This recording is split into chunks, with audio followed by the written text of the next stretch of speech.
Have you ever wondered how one single event could change the course of history and humanity forever? The 1940s, an era marked by the thunderous roars of World War II, saw an unprecedented surge in scientific innovation.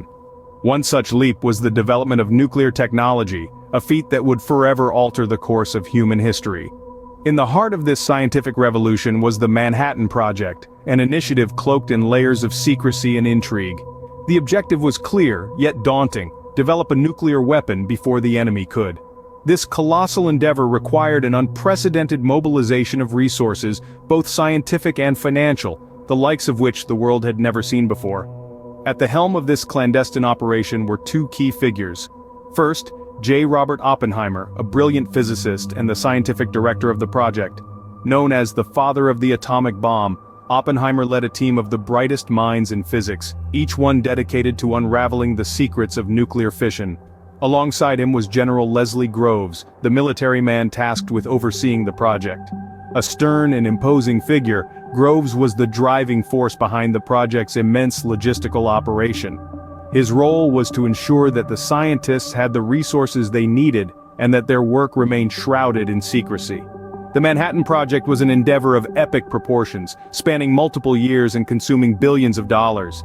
Hidden away in laboratories across the United States, teams of scientists labored day and night, racing against the ticking clock of war. The stakes were high and the pressure was immense, yet they pressed on, driven by the belief that their work could end the war and save countless lives. But little did they know, their success would birth a new era, an era where humanity possessed the power to annihilate itself in the blink of an eye. The success of this project would lead to the creation of the most destructive weapon the world had ever seen. What drove the leaders of the free world to make a decision that would unleash such unprecedented destruction?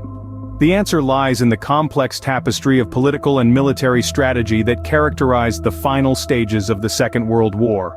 The Allied forces led by the United States were eager to bring a swift end to a conflict that had already claimed millions of lives. The nuclear bomb, a terrifying new weapon, offered a way to achieve this. But the decision to drop the bomb was not solely about ending the war, it was also a calculated move in the chess game of global politics.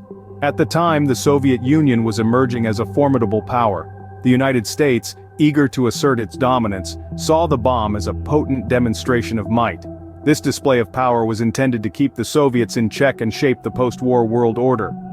With the target set, the stage was now set for one of the most significant events of the 20th century. August 6 and 9, 1945 days that would forever be etched in the annals of human history. On these fateful days, the cities of Hiroshima and Nagasaki became the epicenters of a new era, as they were struck by the devastating force of atomic bombs. Codenamed Little Boy and Fat Man, these bombs were dropped by the American B-29 bombers, the Enola Gay and Bockscar, respectively. The moment Little Boy detonated over Hiroshima, an unprecedented power was unleashed. A blinding flash filled the sky, hotter than the sun, followed by a shockwave that razed buildings to the ground and set the city ablaze. In an instant, an estimated 80,000 lives were extinguished, and countless more were irrevocably altered. 3 days later, Fat Man descended on Nagasaki, releasing a force equal to 21,000 tons of TNT. The city was transformed into a fiery hellscape, with an estimated 40,000 people losing their lives in the blink of an eye. The immediate aftermath was a scene of unimaginable devastation.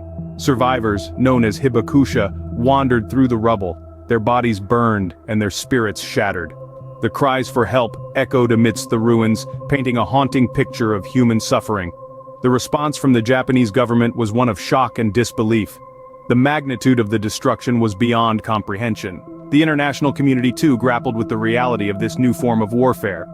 The atomic bombing sparked a global debate about the ethics and implications of nuclear weapons, a debate that continues to this day.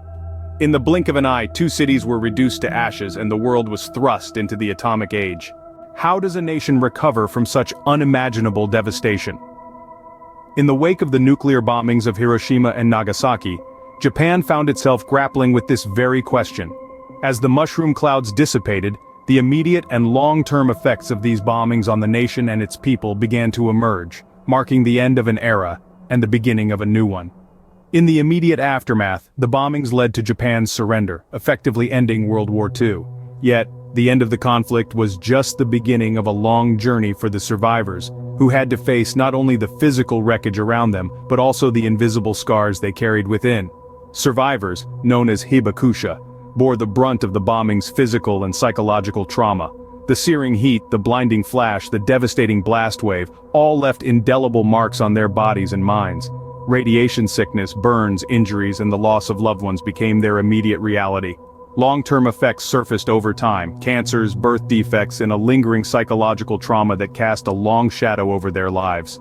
Yet amidst this catastrophic landscape, the spirit of resilience, the will to survive, and the determination to rebuild shone through. Japan, as a nation, embarked on a journey of recovery and reconstruction.